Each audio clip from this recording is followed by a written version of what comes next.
Hi, Chase. How are you? I'm wonderful. How are you, Iñaki? I'm doing great. Doing great. Thank you for being here with us. Thank you for sharing your time so Oh, generously. absolutely. I'm honored that you would think of me. Absolutely. So, Chase, the first thing we like to ask our guests is for you to share how many kids you have, their ages, their names, if you want. Sure. So I have one daughter. She's 3.5, and I have a son that is almost a year old. He's 11 months. Oh, wow. So this situation is affecting you a little bit different than and other parents that have all their kids.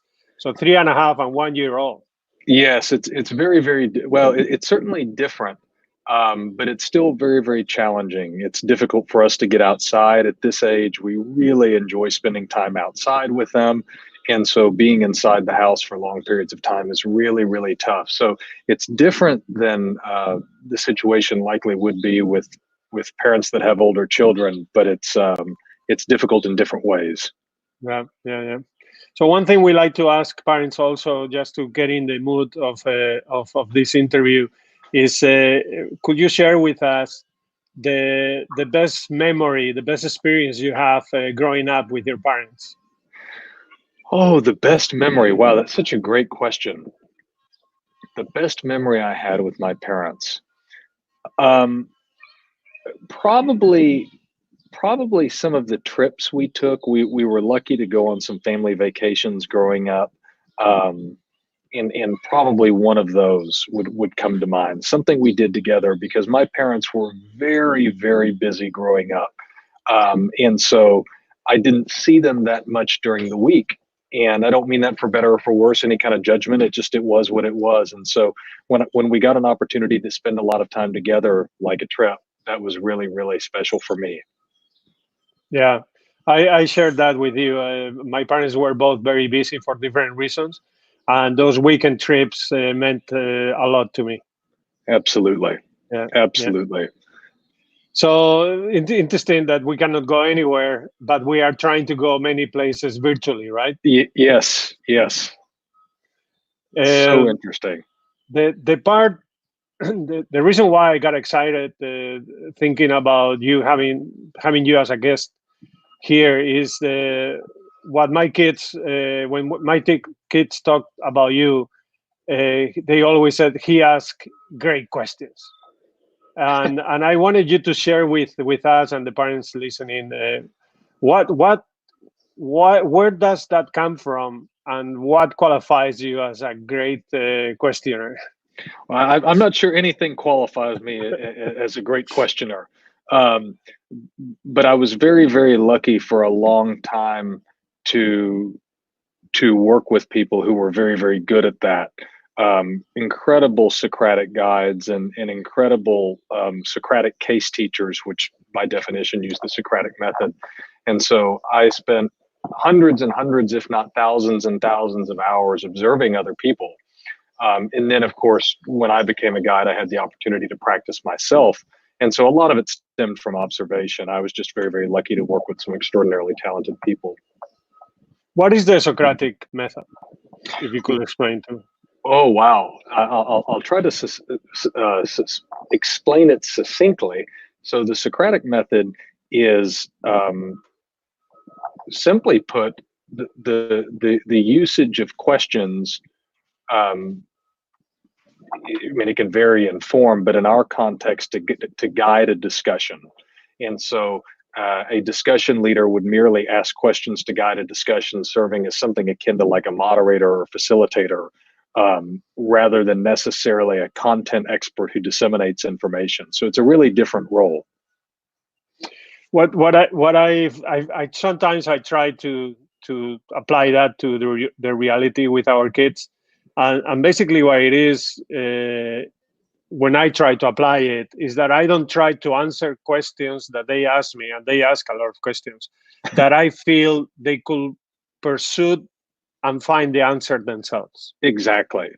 Exactly. And so, Iñaki, I think that's actually a great framework. And it's a framework that I use as a guide.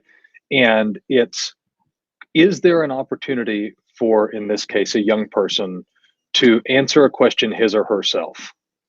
And oftentimes I'd say the overwhelming majority of the time, the answer is yes. Now, there is a role for parents, or in my case, as a guide to equip young people. And so we can talk about what makes a great question. How do you equip some of those types of things? But I think that's a great framework to start from, is really just, is this something he or she could figure out on their own? And we've discovered the overwhelming majority of the time the answer is yes. So once someone comes to you with a question, and I want to make this as much as you as a parent as you as a guide, Sure. what is the dynamic? How does this happen? How can we equip parents listening with the same tool?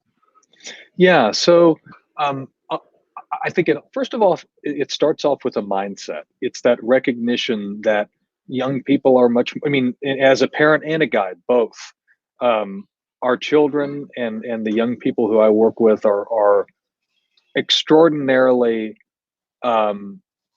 they're far more able, if you will, than oftentimes we give them credit for. And so it's a belief, it's a mindset, a framework, a lens, if you will, to believe that they're far more capable than we think they are, number one. And so then number two, if you sort of have that mindset, then you can sort of think of it as, okay, well, what would make a good question then?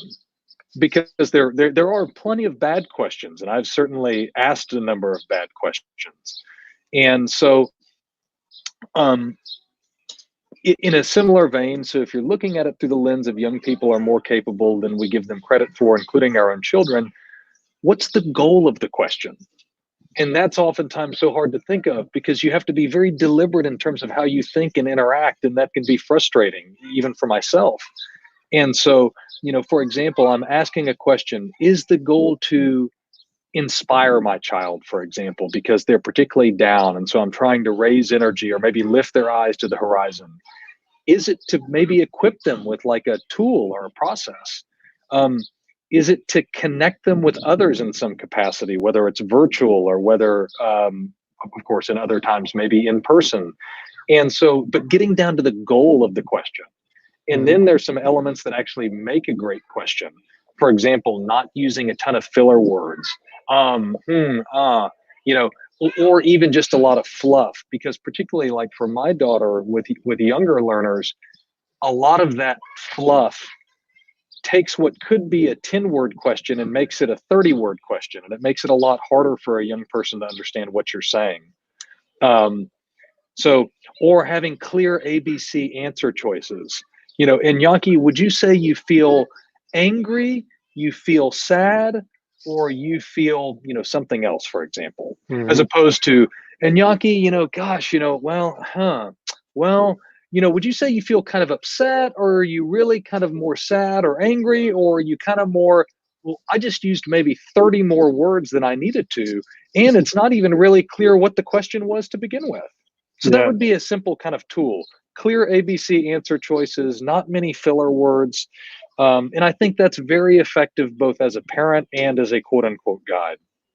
So I want to throw you a challenge. Tomorrow is Iker's birthday. Oh, and yeah. So we are trying to think of creative ways to celebrate, even in stay-at-home sheltering. But the question he asked this morning, I would like to know how would you answer this question, is, can I open my presents today? What did he say? Can he open his presents today? Oh, yeah. How would you answer to that question? Yeah. Wow. That's a great question. So maybe one way, if I were to think about it like asking a question and response, right? I'm not going to answer. I'm going to ask a question and response. It would be, and I try to avoid open-ended questions, but so let me try to think of some answer choices on the fly here. Can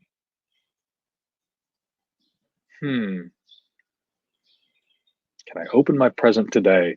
Well, maybe you could say something like,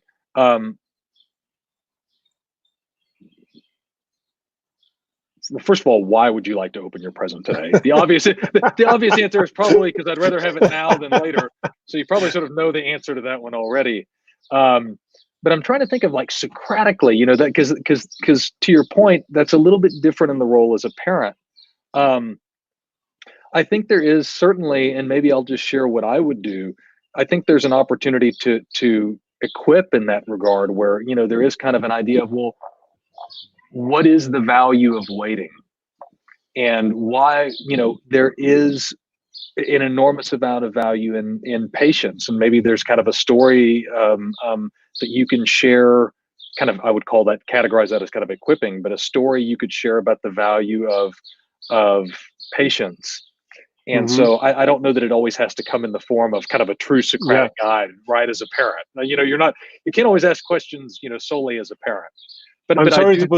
to put you in the spot. It was a No, tough question. My that's a tough answer question. my answer was, but if you open it today, what would you have to open tomorrow? Yeah, And wouldn't you like to have something to open tomorrow? And he said, yeah, actually, I would like to have something tomorrow. yeah. I So think that's a great. As a parent, you can't always be a Socratic guide. Oftentimes, you can't ask questions. I think there's a ton of value in that. But I think that's a great answer. That's a great yeah, answer per se as a question. yeah. I think with more practice, you definitely get better at it. And I just wanted other parents to hear this approach, this mindset, as you called it, because I think it takes a little bit of the responsibility to have every single answer every time our kids ask questions, because to your point, they are very well equipped to find the answer to many of the questions they ask. So Yes. I just wanted you to share that with parents. No, absolutely, Iñaki, and I'll finish off with, I think more than anything, it's a mindset. I think you're right. Yes, there is a an element of knowing how to ask good questions, and there's some tools, clear ABC answer choices, not many filler words, knowing the goal of why you're asking a question. But you get, obviously, as is the case with just about anything, you get better doing that over time. But what's far, far more important is the mindset, because the mindset fuels everything else. Perfect, perfect. Thank you so much for your time, Chase, and I hope and I know the people are going to find this very inspiring. Well, Thank you thank you, so Doc. much. I appreciate it. I'm honored you think of me. Thank you so much. Bye Thank bye. you. Bye.